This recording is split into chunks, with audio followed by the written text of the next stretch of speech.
Mona Lisa Severu. Liga, taková ta jako nejvyšší. Dneska ho zná celý svět. Perla je tam velice důležitá.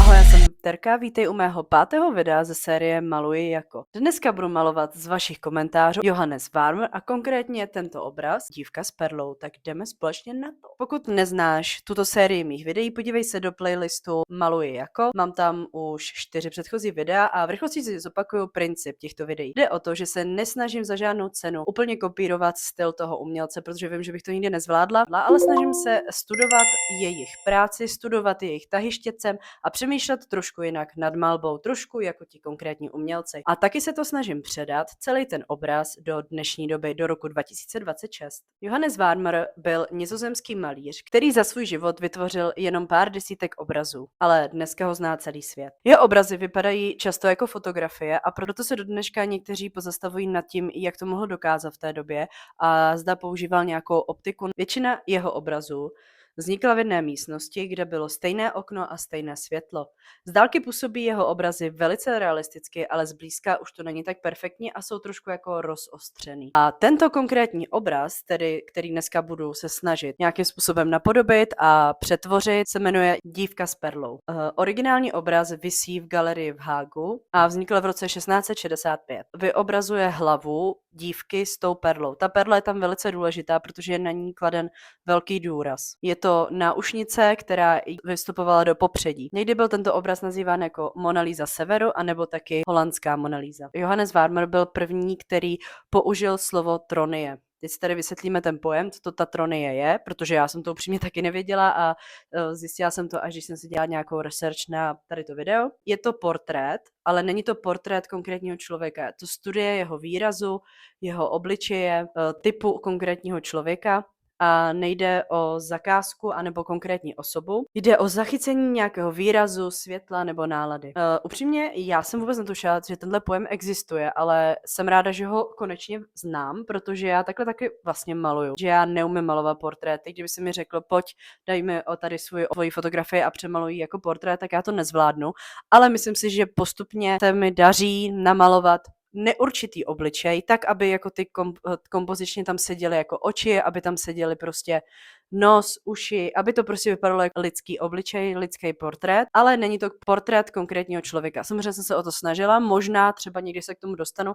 Za mě je portrét opravdu jako vyšší liga, taková ta jako nejvyšší liga. Takže pokud ti to nejde, tak nezoufej, protože víme, že to má název a je to teda tronie. Budeme to takhle používat? Já to takhle budu používat. Nebudu říkat neumím portrét, ale budu říkat malou tronii.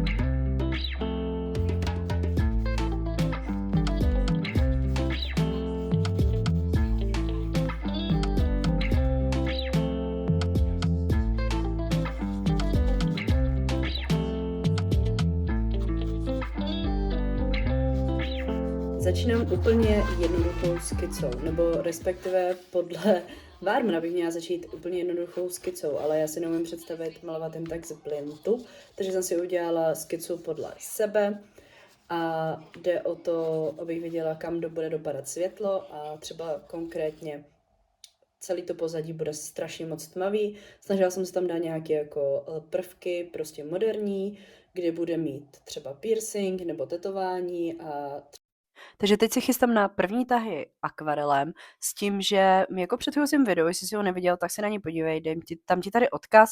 Když jsem malovala jako Paul Cézanne, tak jsem se musela naučit hezky dělat jemný přechody.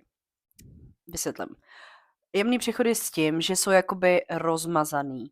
Což já obvykle takhle nemaluju, většinou maluju trošku jako ilustraci, že ty jsou jasně dané hranice té barvy mezi sebou, ale vím, že tito staří mistři malujovali právě tak, že ty barvy mezi sebou nechávali tak volně jako jemný přechody, jo? Takže teď se jdu pokusit to udělat, ale jak říkám, už minule jsem to musela dělat a docela to jako šlo, docela jsem se to naučila, takže si myslím, že teď to bude o to jednodušší.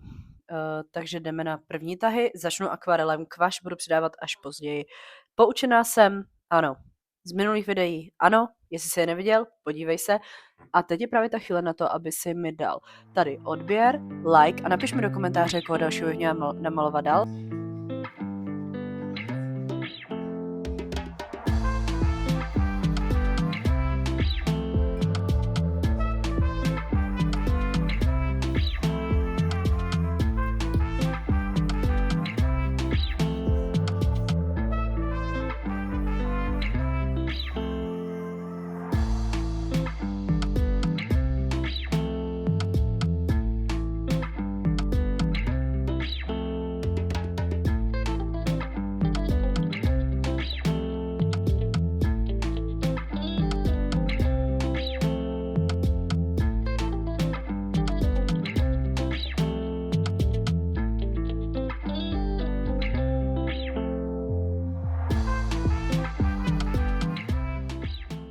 Pro mě byla důležitá ta perla a pozadí jsem nechala takový víc jako rozmazaný a moc jsem se jim nezabývala.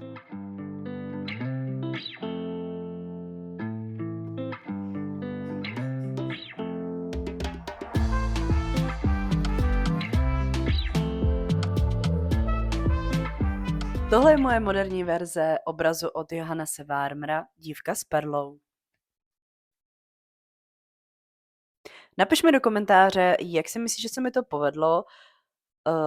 Dala bych tomu takových 6 z 10. Myslím si, že jsem mohla lépe zachytit to světlo, ale každopádně asi tu podstatu toho obrazu jsem tak nějak zachytila podle nějakých jeho stylů a technik a myslím si, že to docela jde.